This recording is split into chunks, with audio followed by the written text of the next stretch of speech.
Thank you so much. Thank you, everybody. Thank you. Thank you very much. Thank you.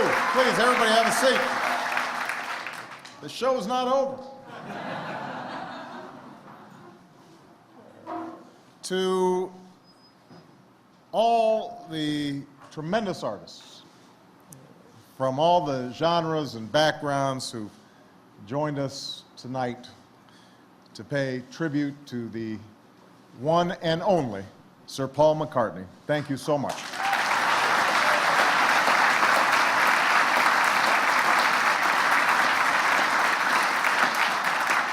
Stevie Wonder, the Jonas Brothers, Faith Hill, Emmylou Harris, Lang Lang, Herbie Hancock, Elvis Costello, Jack White, Corinne Bailey Ray, David Grohl, and the funny man Jerry Seinfeld. Give it up for him.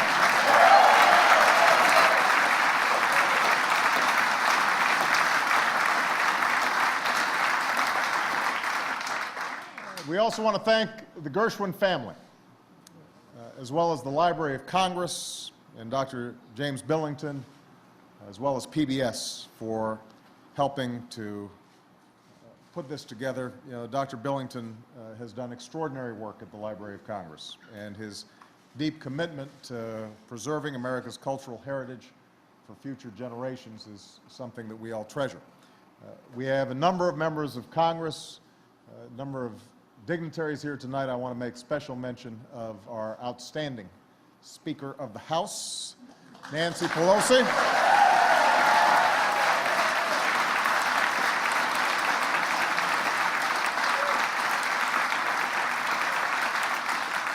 You will not find a bigger supporter of the arts than Nancy Pelosi, and so we're grateful for that. You know, even as we gather here tonight to present this annual award for extraordinary contributions to American music and culture, that's right, we stole you, Paul. It goes without saying that this has been a very difficult time. We've gone through a difficult year and a half, and right now our thoughts and our prayers are with friends in another part of the country that is so rich in musical heritage. The people of the Gulf Coast who are dealing with something that we simply have not seen before. And it's heartbreaking. And we reaffirm, I think, together our commitment to see to it that their lives and their communities are made whole again. But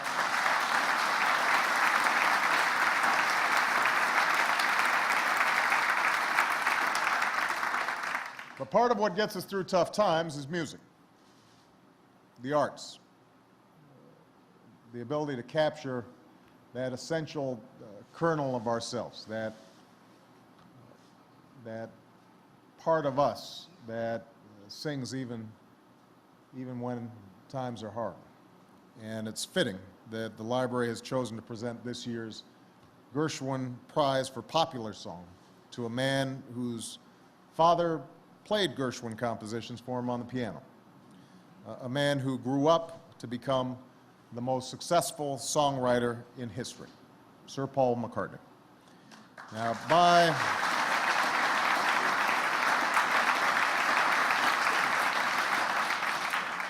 by its very definition, popular music is fleeting.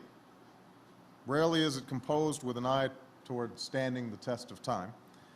Rare still does it actually achieve that distinction. And that's what makes Paul's career so legendary. It's hard to believe that it's been nearly half a century since four lads from Liverpool first landed on our shores and changed everything overnight. And I have to share this story. While we were sitting here, I learned that the bass that Paul was playing on stage is the same bass that he played at the Ed Sullivan Show, which he told me it cost him 30 pounds. He says he suspects it's worth a little more now. But the Beatles, they weren't the first rock stars. they'd be the first to say that others had opened that door for them. But they blew the walls down for everybody else. In a few short years, they had changed the way that we listened to music, thought about music, and performed music forever. They helped to lay the soundtrack for an entire generation, an era of endless possibility and of great change. And over the 4 decades since, Paul McCartney has not let up, touring the world with the band Wings or on his own, rocking everything from small halls to Super Bowls. He's composed hundreds of songs over the years, with John Lennon, with others, or on his own. Nearly 200 of those songs made the charts. Think about that. And stayed on the charts for a cumulative total of 32 years.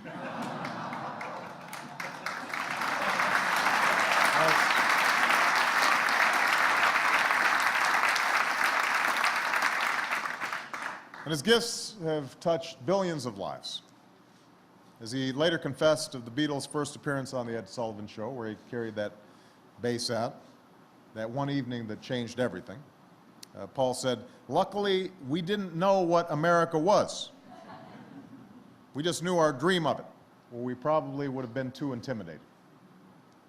Tonight, it is my distinct pleasure to present America's highest award for popular music on behalf of a grateful nation, grateful that a young Englishman shared his dreams with us. Sir Paul McCartney.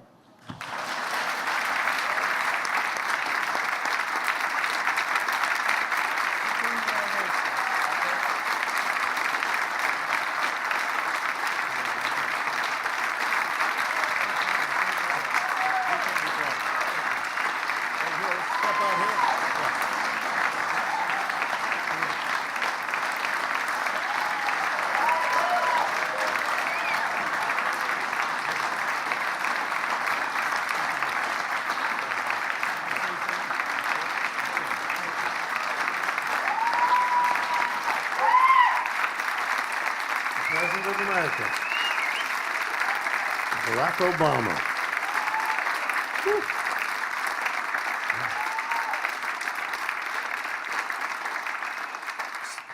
Thank you very much. This is such a fantastic evening for me. I mean, getting this prize would just be good enough, but getting it from this president,